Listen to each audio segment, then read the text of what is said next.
దేవునికి స్తోత్రములు. మీ అందరికీ నా వందనములు. ఈరోజు దేవుని వాగ్దానము, నీ పనుల భారము యెహోవా మీద నుంచుము, అప్పుడు నీ ఉద్దేశములు సఫలమగును. సామెతల గ్రంథం 16వ అధ్యాయం 3వ వచనం.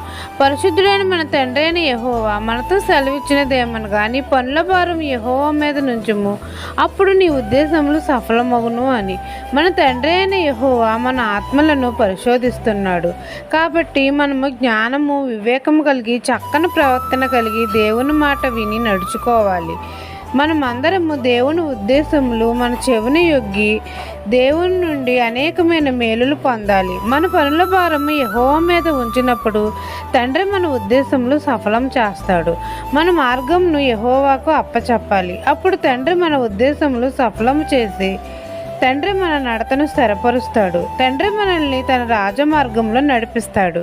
ఈ దిన వాగ్దానము నా జీవితంలో నెరవేరాలని కోరుకుంటూ దేవుని సువార్త పరిచర్యలో మీ సహోదరి. ఆమెన్.